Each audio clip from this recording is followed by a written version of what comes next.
Hey,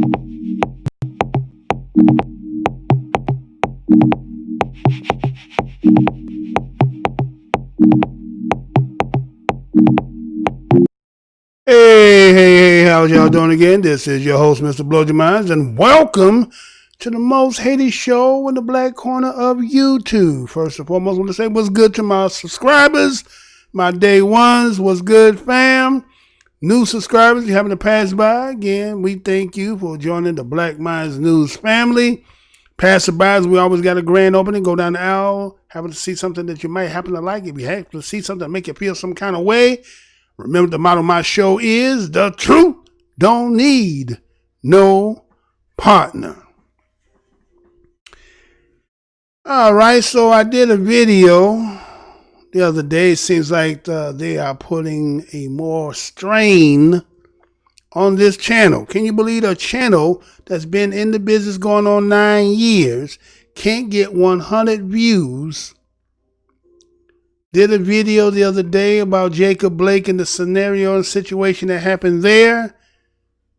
Somehow people from YouTube, somebody came by, flagged the video. Can you believe that? I don't even get no views over here.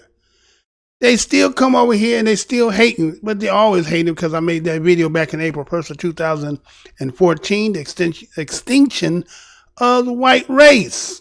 In that video, never talked about killing nobody and none of that. It was just that the natural spiritual things are happening where if they had their hand that they could stop it, they would, but they can't. So this channel has been, from that day forth, somebody in there in particular has gone out all their ways, and eventually we're going to be in that courtroom to be dealing with that. But don't worry about that. I'll tell you about that as that comes. We're going to deal with that. But that's how, when you look at it, can you imagine that it's something that is on 365 days, 24 hours a day, and you can't even get 100 views when people who put videos out can at least get 2,000 views. So that tells you I am the most hated show in the black corner of the internet. You can go in the search engine. You see that they make sure that my name don't even go in the search engine. If you don't put my name in there completely, it does not show. I've been doing this for 9 years. Ask yourself, how's that even possible? Because why? They hate what I do. So anyway, with that being said, let's get into the show.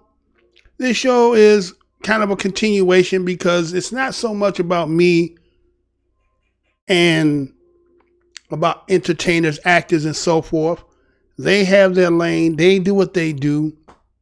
We collectively, as Black American descendants of slaves, is a family, right? And we, as those in the black corner of the internet, we will do our social justice and our social media, or our black media. We do the goods and the bads when it comes to doing stories.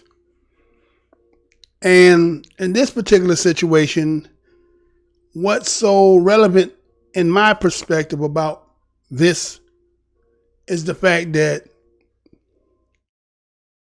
you have those who are cut from the cloth, as I say, based on the injustices that continue to happen in this country that befalling black men and as well as black women,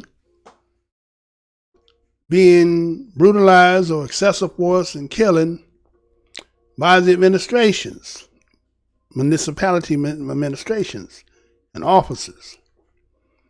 And so became social warriors in other aspects in this country. You've seen, activists starting to come from hip hop and entertaining and athletes. And a lot of us will have our issues with that because, under the core under that, we kind of understand how the strings are being pulled, who in many cases, a lot of the allegiance is because of how that is structured, right? And so contractually and everything else that is involved in that. So we just kind of say, okay, these are not the people that you would want to, as Malcolm would say, you don't have athletes and entertainers and things like that to be on behest of your situations when they're dealing with, politics. And so I did that last video, or the last show that I did, was based on the fact that I looked at the situation with LeBron James. Now, those, again, who ever watches of this show, remember when the Tamir Rice situation happened, I went out and I criticized LeBron for not, when the microphones came to his face and to talk about the Tamir Rice situation, he actually talked about this situation that happened in the club. I think it was in Miami. Was it Miami? I think it was. And he had more details about that than right in his hometown, a little young man who probably idolized and looked up to him. And he failed the smell test. And situations after that had arisen after that, so forth. And it kind of, the social black corner of YouTube, is known as the black media, put a lot of pressure on all of that, those genres. And then we start to see certain situations where people were speaking out and so forth. And we was like, okay, fine.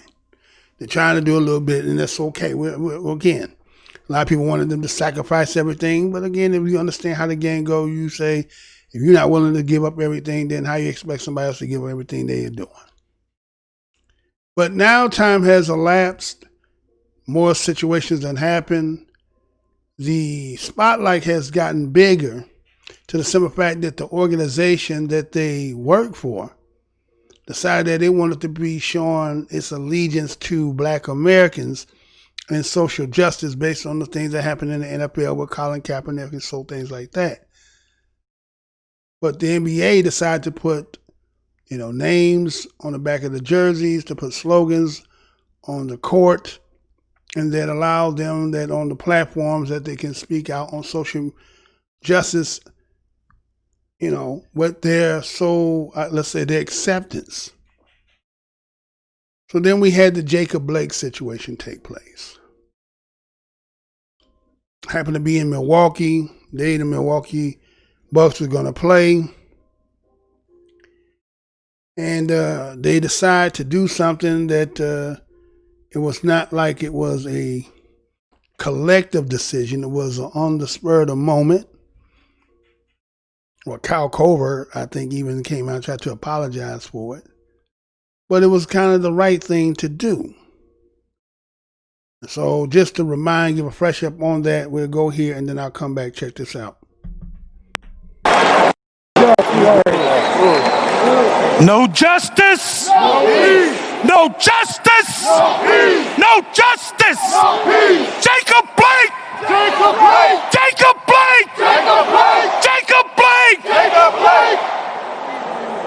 There are two systems of justice in the United States. There's a white system and there's a black system. The black system ain't doing so well. But we're going to stand up. Every black person in the United States is going to stand up. We're tired. I'm tired of looking at cameras and seeing these young black and brown people suffer. We're going to hold court today. We're going to hold court on systematic racism. We're going to have court right now. Guilty. Yeah. Guilty. Guilty. Guilty. Racism against all of us. Guilty. Guilty. Guilty. Guilty. Racism against Trayvon Martin. We find them guilty. Guilty. Racism against George Floyd. We find them guilty. Guilty. Racism against Jacob Blake. Come on. Abdul Dawala. If I said the name wrong, Allah forgive me. Guilty. Guilty. And we're not taking it anymore. I ask everyone to stand up.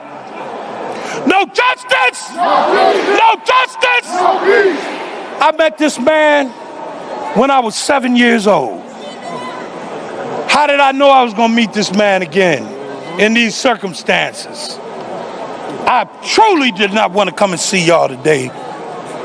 for these reasons. My father was in town for the first march on D.C. I have a duty. I have a duty to support and understand each one. I love everybody in this crowd. I love you. If nobody told you today, Big Jake loves you. Love you too. We love you too. But we're going to stand up, baby. We're going to stand up together. I need your strength. Big Daddy's legs ain't that good anymore. I need your strength. No justice. No peace. No justice. No peace.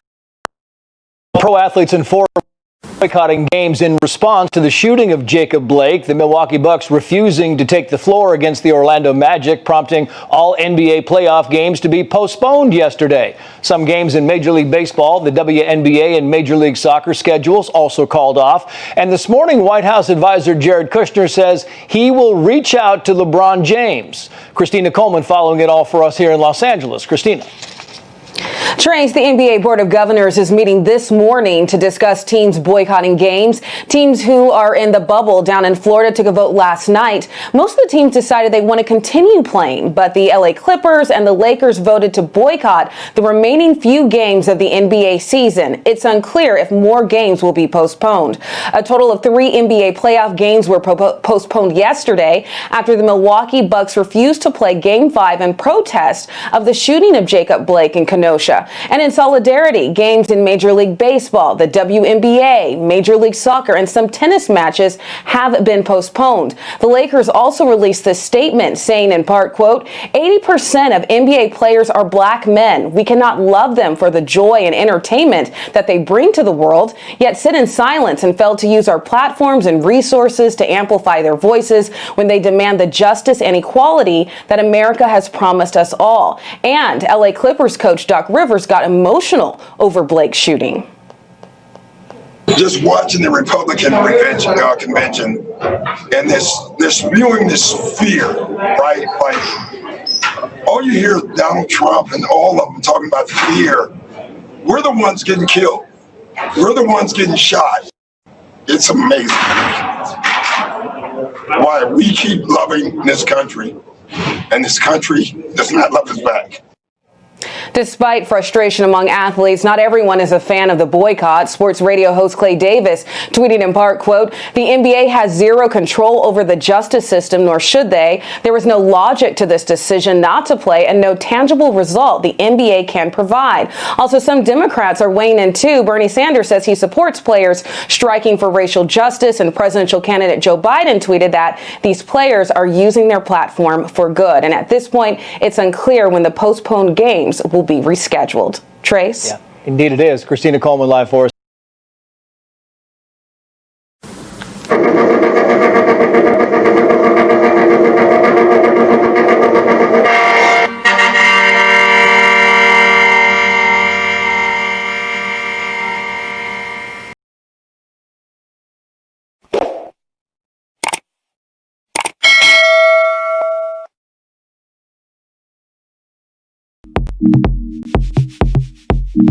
All right, we black, right? So,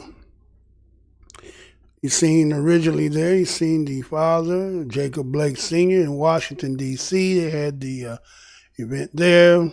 They went out there and they decided to, galvanize to show that there was some solidarity in the belief that what happened to Jacob Blake Jr.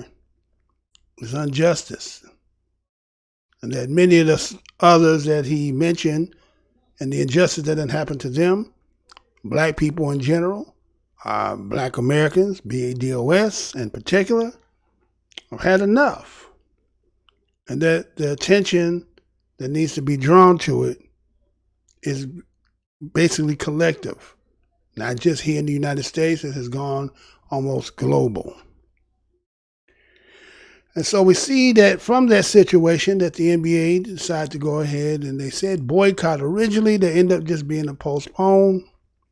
And then after the day of that original day of what they would say just taking a day off, a meeting took place behind closed doors, right? And then they talked about this here. They said LeBron turned off younger players when speaking at meeting, analysts say, right? LeBron turned off younger players when speaking at meeting, analysts say. Now, you know, LeBron James being the marquee player of the NBA, according to the way they wrote this article, they had talked about that he turned everybody off based on the things that he was talking about in that meeting, right? And so they had supposedly got together to discuss whether to resume the playoffs, right? We see the end result of that. We see that they end up going back. But the reason why I want to talk about that is because of what took place, how they end up getting back. Now, for a lot of people that are not interested in, have no interest in the NBA with LeBron, they see no significance as to what this have to do with what's going on with, injustice, civil rights, and so forth, and things like that. But let me show you something here. And according what they wanted to do, we had Stephen A. Smith. Now, those who haven't watched my show over here, we talked about Stephen A. Smith because Stephen A. Smith, again, he will generalize and say that he's a black man. We're not here to dispute whether he's a black man. What we're here to say is that he is not cut from the cloth of BADOS, which is Black American descendant of slaves. And when you're not cut from BADOS and you just, bridge yourself in to be part of the black family, people try to act as if like there's a part of you in your history that you can disconnect yourself from other people when they're going through things. And there's actually a disconnect of your full understanding of why they do what they do, because it's not really, you may have same circumstances and a history that are similar, but the experience are not the same. And a lot of people try to mask over and make it seem as if like, well, I'm black, we were slaves, but the experience from where you come from are entirely different. And so, according to how they wrote the article, they said that now they're saying Stephen A. Smith is doing the talking. And as I'm saying about Stephen A. Smith being a person who coming from the islands who would come here to, were brought to the United States. My parents came from him and he grew up here. Being first generation, the question I have to ask you is, do you really understand the United States, regardless of whatever your age might be? Do you not understand that if you have parents who came here to, migrated from somewhere else, that had to learn the culture and so forth, how much knowledge do they really can impart in you about the country they have now migrated to? You're going to have a more somewhat based on your experience because of your youth and growing up here and going through the ins and outs, but still even you lack very in-depth knowledge of America. You have a surface understanding. What Black American descendant of slaves have a deep internal genetic lineage tied to this place.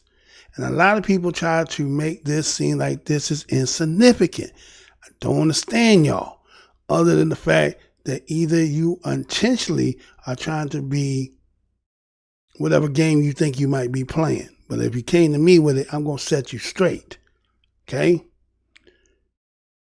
So accordingly, he's saying that LeBron, he used the term out of pocket. Now, I don't know if that's a, somewhere else term. I know it's BADOS. These are, terms and slogans and, verbiage we use.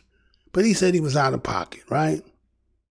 And he said that the fashion turned these young players off. Now, what could LeBron say that would turn the young cats off? Because again, remember, as in this story, it told you that 90% or 80% of the NBA is black. But as I told in the video the other day, that 80% saying the term black don't necessarily mean that all of them are BADOS. You have those from French, Canada, from the continent of Africa, and so on and so on, right? So when you boil that number down to the true percentage, it's going to get even smaller, right? So even with that smaller number, what will represent those of the totality of BADOS, you're still going to have those based on who reared them, where they come from, are they a mixed bag? You get what I'm saying? And so they may have a different perspective about life and being black in total. So here's a person who's advocating on behalf of BADOS as being the face, being supported by the second person who is the most, I guess you would say the second marquee would be the vice president of it. And it seems that collectively, they could not hold the weight to substantiate the position they wanted. And so they want to blame the fact that it was LeBron in the way that he talked, that he turned them off. Now, the only thing that I could think that would turn those off from the position that, let's say, if LeBron was talking about, as they were stating, he wanted to make it about, let's just discontinue the playoffs and let that be it, and then allow them to make time to the next season come so that these people who are in these positions can work something out to try to come with some way to influence some kind of changes, right? But that's not what they're trying to sell on this article here. What they're trying to make it seem as if the younger players don't have the same mindset. They don't see the world the same way as you do. But they're not telling you the core underlining is the fact that a lot of them are not BADOS. So they don't have a true allegiance. Now, people can say, I'm proud and black, but again, as the temperature gets hotter in the kitchen, are you willing to sacrifice everything to return back to, because being a migrant, you can be deported, right? So they do have that in their mind. So will they go through the fire? Being honest, and we ask ourselves, the answer is going to be they're not. So the hard stance that a BADOS can take is because there's nowhere to take you. This is just going to be your home. You'll be ostracized, blackballed, and everything else, but this is your home. This has always been your home, right? So to sell the fact that the younger ones were not in and were turned off by what LeBron was saying is them playing divide. You get what I'm saying? They were dividing the scenario. And so you see that Stephen A. Smith, again, remember what Stephen A. Smith said originally when he was talking about why they shouldn't and how they should uphold the contract and how those of the NBA will be losing millions and billions of dollars and so forth. He, as the company man, right? And he felt like the position you was taking and what is the foregone conclusion to your plan or wait a minute. That ain't how the game work. But see, that's because you're not all in. You're only in you and a lot of other ones who are out here commentating. It seemed to be a theme, the way I'm looking at it, that a lot of the people who are doing a lot of this are not really cut from our cloth. If you're really paying attention, you'll see it. So they got Stephen A. Smith, same thing he did with the Kaepernick situation. He's talking about what Kaepernick was saying, well, he didn't want to sign no kind of contract or to waive. And he went all out on it, right? Advocating, again, corporate man, okay? So he's doing the same thing here, but he's writing, isn't, third person about the information he's getting, and this is what he was told. And so he goes on and says that this is a new day, it's a new generation, right? He said, based on the shows of the previous shows that he talked about how the younger generations and how protesting in the streets. Now he tried to equate that those that were protesting in the street are very similar to the same thought and mind and spirit as those in the NBA, the younger ones. How can you really assess that and say that to be fact? Because you don't know the ones the younger ones are out there protesting, you assume that you think that what you're saying is true. But there's a fact to those who are in the NBA because we know exactly who they are. And when you go ahead and break it down, what you'll notice is that there's 15 men on a roster. There's 8 and 7. They split it up. Certain teams, like let's say the Brooklyn Nets, have a overwhelming of BADOS. Then there's some teams that have overwhelming that are more of foreign, but they try to make it balanced, 8 and 7. So let's just say you have an 8 and 7, right? 8 BADOS and 7 of those who would be, let's say, migrants, right? Immigrants. So that means that you have the majority, but any one of the 8 on your side switch to the other side, then you don't hold the position as a team, right? On this thing that could be what you as BADOS know to be true and the thing that you want to stand on because, again, this is your ancestors from the blood, sweat, and tears that you come from. So what they try to play on this fact is just being black. And so now you got him trying to also throw in a monkey wrench by saying that the younger ones are not adhering or don't believe in the same thing that you're standing for, right? And then they try to make it seem the way that he spoke to them. Now, again, if you cut from BADOS, it's like today's time. We grew up where you talk shit, for fun. We sat on the corners, didn't have no money, got a bunch of our friends, and, start talking shit, talk about some things, some funny shit that happened or some serious shit about it, whatever. But that's what we did. So you learn to get a tough skin. That was just how it was. Now, sometimes we grow up in households where we have some parents who are a little hard and rough and, cussing and whatever. That's part of it.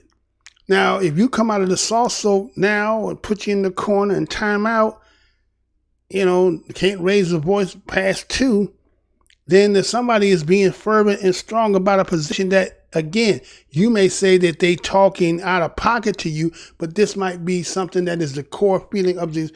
What they always try to say, we emotional. No, it be coming from a place of real.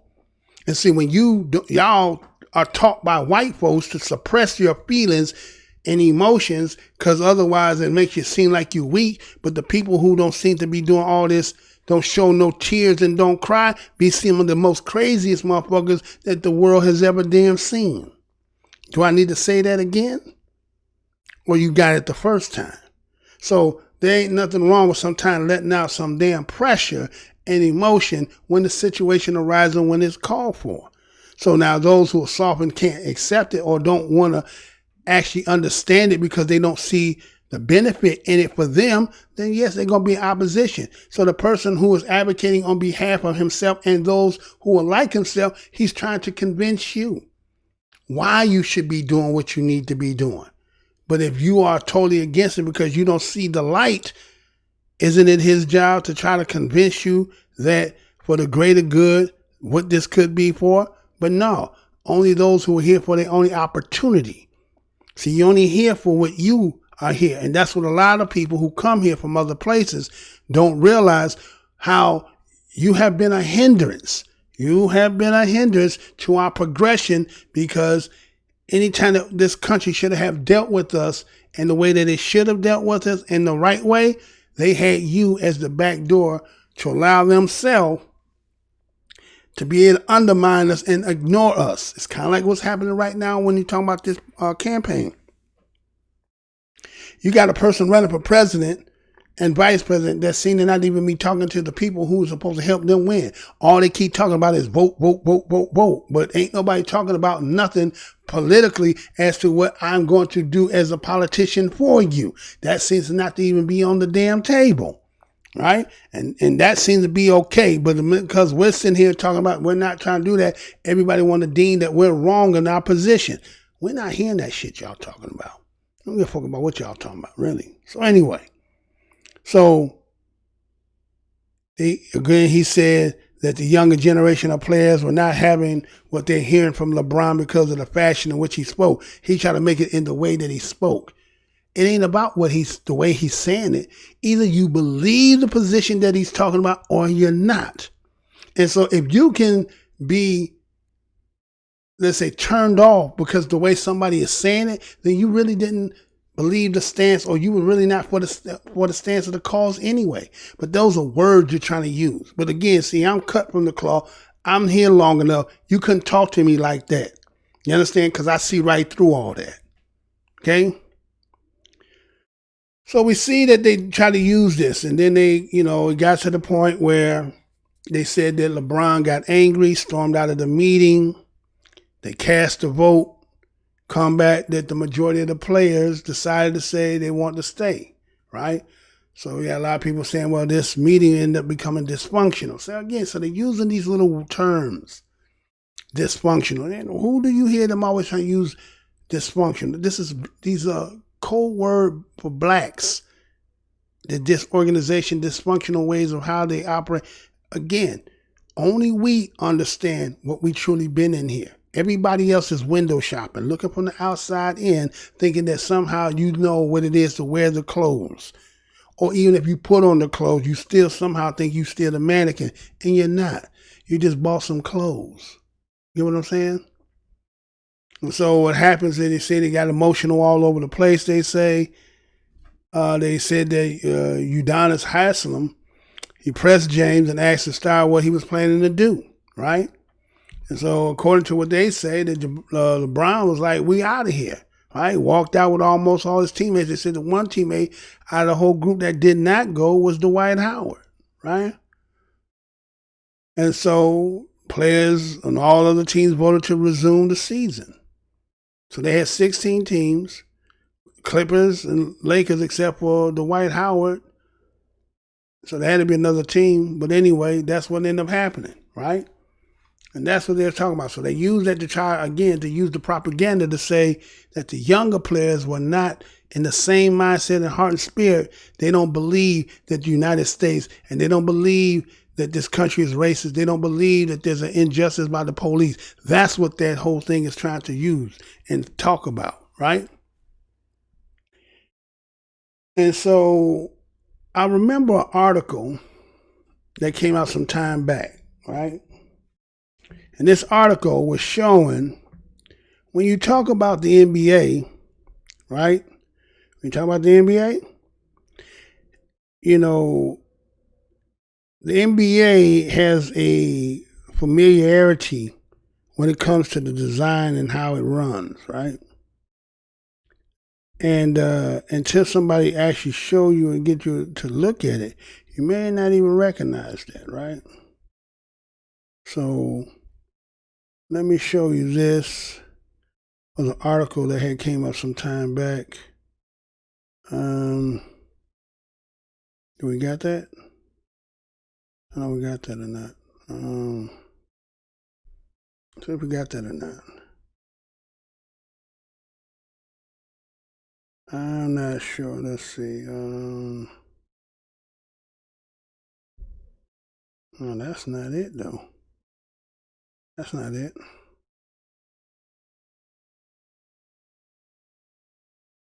That's not it. What happened to it? What the hell happened to it? I'm going to have to go in here and I'm going to have to cut this, right? I'm going to have to cut it.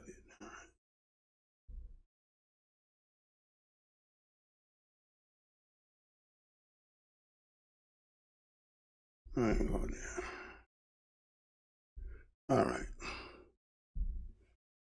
All right, so there was an article that had came back out, and it was called Massa, David Stern, and the NBA Plantation. Let me say that again. Massa, David Stern, and the NBA Plantation.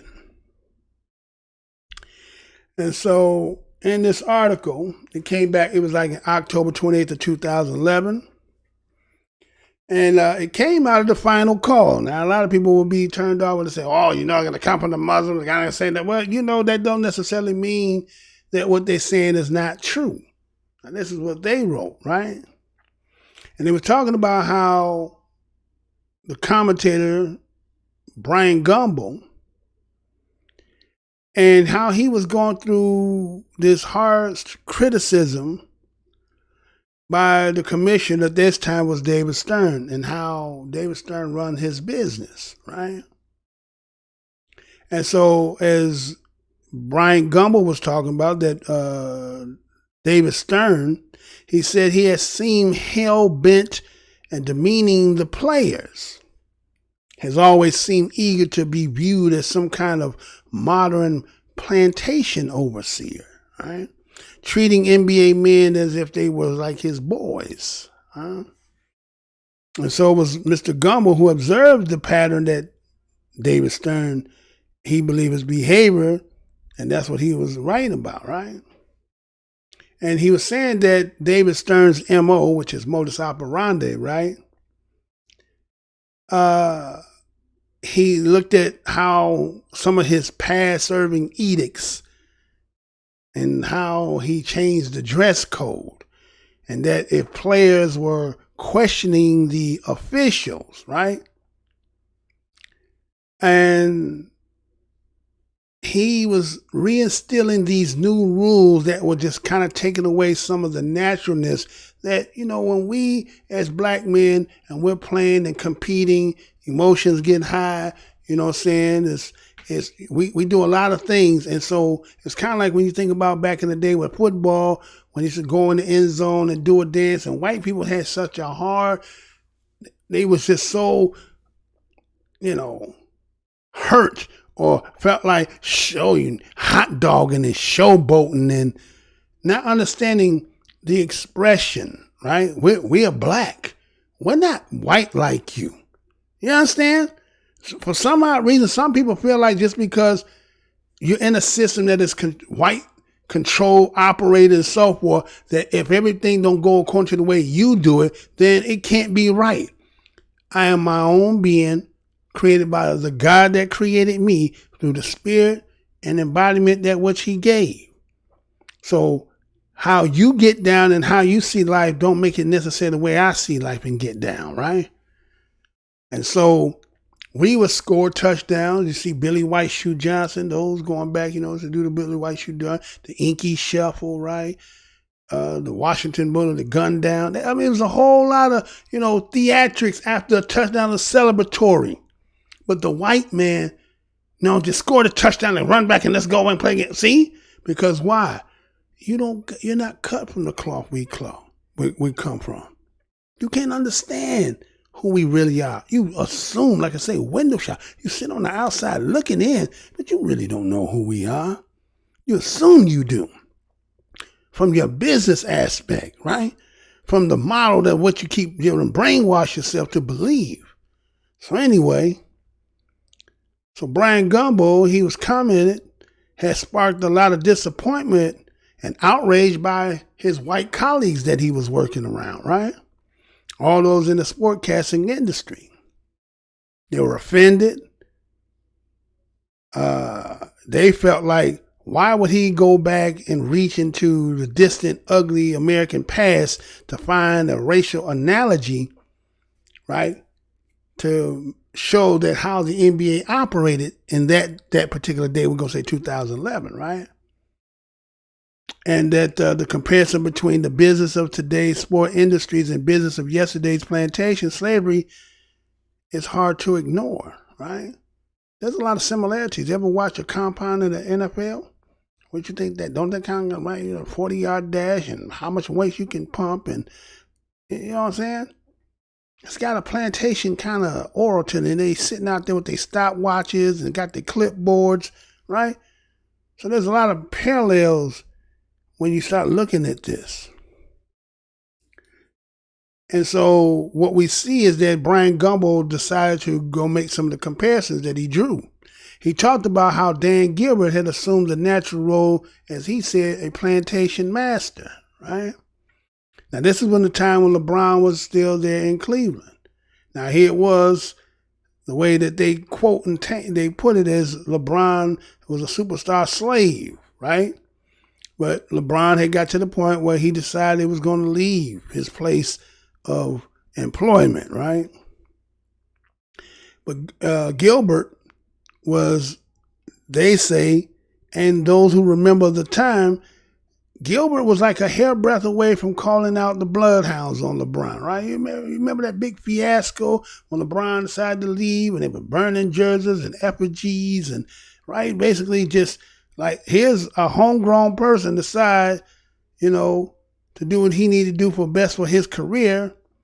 And so they was basically saying that he was a coward and he betrayed and he was a coward and shameful display of selfishness, right?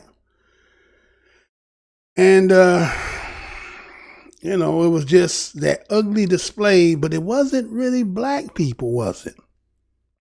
We know who it was that was really displaying their disliking, right? Because there was a lot of benefit that people were making off of LeBron. It wasn't just that championship. There was a lot of money to be made.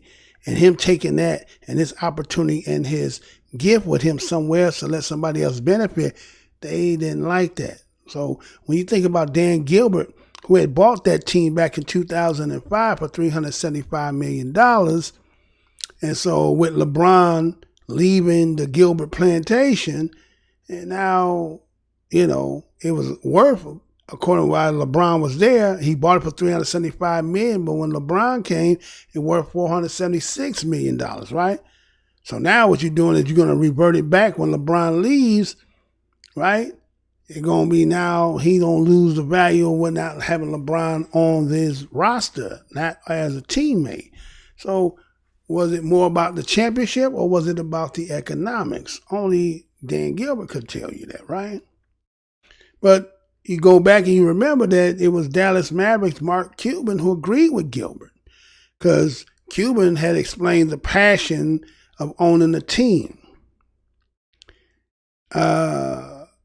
So they made a comparison and said, well, okay, you talking about like Simon Legree, who felt about his slave in the iconic novel of Uncle Tom's Cabin, where he flew into a violent passion and swore that if any one more of his slaves misbehaved, he would chain them up for a week. The passion Legree eventually whipped poor old Uncle Tom to death, didn't he, right? So it's like in many instances, Negroes who walk away from plantations or were found upon the roads were shot or otherwise severely. What? You know what they were severely done to, right? Right? They were punished. So to say passionate owners in like Gilbert and Cuban, they had done a runaway LeBron in those times, had done that to a runaway like LeBron. See, you got to also remember Curt Flood. Curt Flood actually is the one who ended up creating that whole, allowing you to be able to do, be able to have your own choice. A lot of people don't even put Curt Flood name. Is it Curt Flood? Yeah, I think it's Curt Flood, right? I bought that book some years back. I remember reading that, right? And how he fought against that, right? To be able to be his own man, to be able to go, not being traded because the owner decided that he's not useful to him. Now they're able to take his own talent and be able to market himself and get the best price. Sound like something, again, in history here when we talk about slavery here, when you talk about the black code laws. Isn't that what that was about? Being able to put black people under contracts and to be able to keep it at a low rate, to have them as a labor force. And if they didn't abide by those contracts, there was a lot of stipulations that came with it by not adhering to it, right? So we're not far away from that at all, right? Even though we see it in the modern day and we see it in the way that we see in a lot of people who are new, they don't see the connections. Only those who've been around a little bit and been in the system and seasoned, you see it. You may not have the heart to talk about it, but it is what it is, right? And so we see that how does this connect to what I'm talking about, right? How does this connect to what I'm talking about? Well, that whole meeting afterwards, what they did is, after they stormed out, I think it was Chris Paul and LeBron and a few other players, they decided that, they want to, get somebody to get some advice from, right? And let me show you what happened. So, report LeBron James reached out to who? Barack Obama for advice after players' meeting. Let me say that again. Report LeBron James reached out to Barack Obama for advice after players' meeting. Right? So remember, they voted to come back. And remember, LeBron and them left and said they was done with it. But what happened is he goes and called call Barack Obama. Now, for some people hearing that name, they feel like, yes, that's a good person to go to. That's somebody who can find, who knows what the system is, and he would do the right thing. He's gonna tell them right. So what did he do, right? And that's what you got to look at. What was the conversation and what happened between them, right? And according to what they wrote, what did they say? Let's see if we got that or not. Do we got that? Okay, I think we got that. So, accordingly, LeBron made his vote. He wanted to be out, but there wasn't a plan. Now, that's what they trying to say. He wanted it out, but there wasn't a plan. What do you mean by a plan? If you decide to say you're done with something, that's like if you're in a relationship, whether it's male or female, and you say, I'm done. Do you need to go back and write out a grievance to be accepted in order for you to get out of the situation? You done, you wash your hand and you done with it, right? You're done with it, right? But this is what they're using to try to, again, use the leverage to try to keep you there, right? So it said that they called one of the biggest basketball fans on the planet. How you get that? What makes him the biggest basketball fan of the planet? Your left hand got one hand. I'd have been ripping his ass all damn day, blocking his motherfucking shot. You get what I'm saying? You ain't no hooper. You know what I'm saying? You talking about you play ball, but nigga ain't a real nigga to see how you hoop. They ain't got no game. Nigga got one hand. You know what I'm saying? Give me that shit. Anyway. So he, according to what they write in the article, they said that Barack Obama suggested that they play, but use the opportunity of the bubble.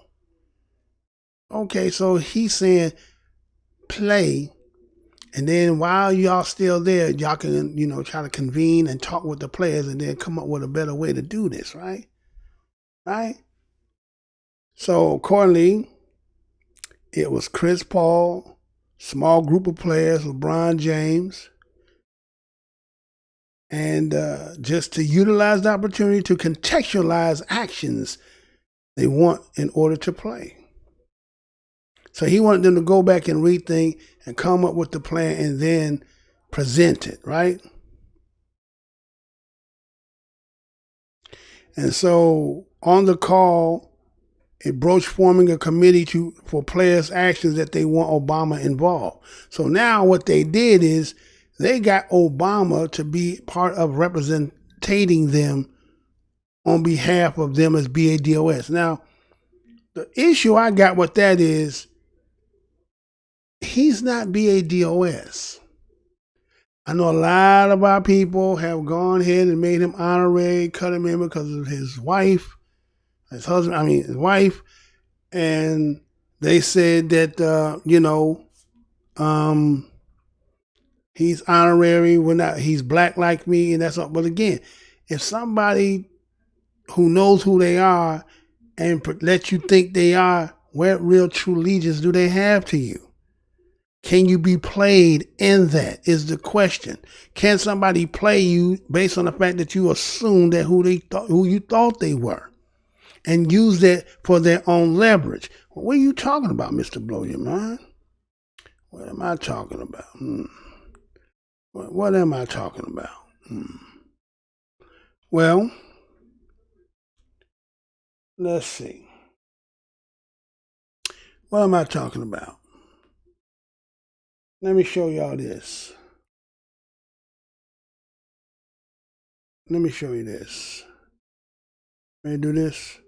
Check this out. Be right back.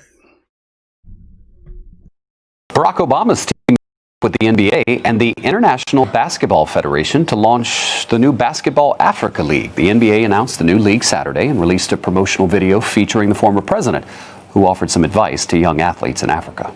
I hope you know through sport that if you put in effort, you will be rewarded. To work hard, put a lot of hours into it, and a lot of... In the video, Mr. Obama also stressed the importance of teamwork and determination. The Basketball Africa League will be comprised of 12 teams across the continent. Games are set to begin.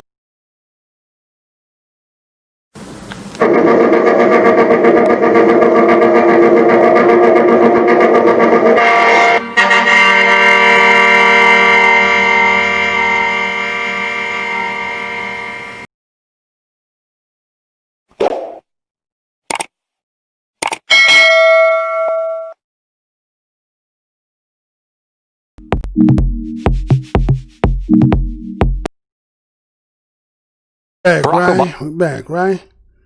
So, did you even know that? Did you have any idea of that? Did any of y'all have any idea that Barack Obama had his own league? Did you even know? No, you didn't have none of that because they kept it hush-hush on the low, right? Unless you like myself who do news shows primarily every day. If I don't do a show, I'm still reading news. So let me show you, just in case if you just think it was just the video itself, right? So let me show you this. Okay, see that there?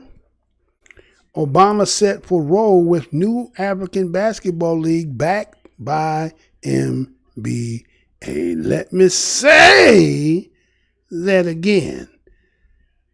Obama set for role with new African basketball league backed by NBA. So, when LeBron and them went and called to call Obama, is this script to us, or was that just we gonna call him up because we need his advice? Think about it. Are they playing script with us? Because if he's, and they won't actually say that it's his league, they say a role, right? They trying to make, oh, he has a role in it. He's going to have a role in it. What do you mean a role? He's not an ex-basketball player of any significance, right? And when you go back and look at some of the other stuff during his administration and how he got them to get AFCON into the nation, you understand? So anyway, you see that Barack Obama has been backed plans for a new basketball league in Africa, huh? Who's backing him? The NBA, right? So here it is that LeBron James and them have decided to go to him for advice that's talking about boycotting the NBA when he's a partner with the NBA. So how that gonna work? How that supposed to work? Huh? Former United States President shared his support for the collaboration between the NBA and the Basketball Global Governing Body, the FIBA, to create an elite competition involving several African countries. This is money. This is business. And he's involved in this. So he won. Then I'm going to show you something else that his stance is, right? Now, what they won't disclose, again, they won't say, well, he's directly involved with the Basketball African League, which means he is. How you going to say you don't know if he is? So what's the point of having all this talking about? He's like David Stern of that league, right? Right? Undisclosed to the rest of everybody else, right? So they just unclear as to what real part he got that he plays into. They really don't know. We just know that Obama is participating, is going to be backed by the NBA. And so my question again becomes, wait a minute. Wait a minute. You got a 12-team league. They started supposedly in January 2020 of this year. Now, I don't know because of what happened with the coronavirus and so forth like that, whether it got off the ground or not, right? I'm not sure whether it did or not, okay? I remember seeing earlier, because I think I had mentioned this in one of my shows, but, you know, some of the teams that say they got 12 teams. You got Angola, Egypt, Kenya, Morocco, Nigeria, Rwanda, Senegal, South Africa, Tunisia, right? And so they say they're going to have a two teams in the league. No nation will be allowed to have more than 2 teams in the league. And so you got the NBA commissioner, Adam Silver, and was excited that Mr. Obama wanted to have a role in the initiative. They're not trying to make it seem like he has some little role. No, he has to be the commissioner of it, right? How was the NBA just going to be able to put a league in there? They needed somebody who has some ties in there. You get what I'm saying? Well, why don't you just be upfront about it? So I know many of you don't know that. I'm just assuming that. I'm not going to say that you didn't. I'm just going to say assuming that you didn't know this. Then you understand now that when they said LeBron and them came to talk to Obama, why would Obama try to give you advice to go against what he's got his hand to make his butter his bread with, right? So that's why he told you to go back and play. You get it now? That's why he told you to go back and play, right?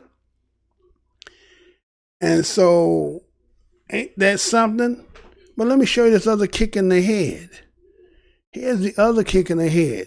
Because as I told you about plantation, right? When we're talking about plantation and owners like that, do everybody remember this that Mitch McConnell had said? Check this out, I'll be right back.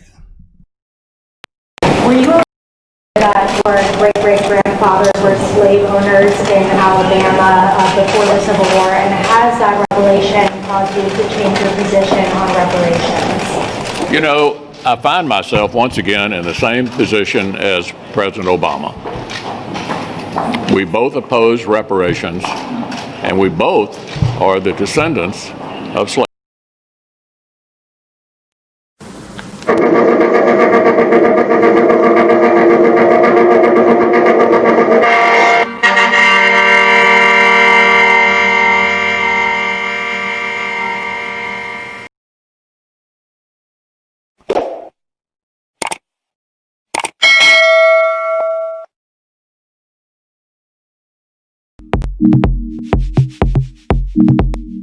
So, Mitch McConnell says that Barack Obama and him have something in common.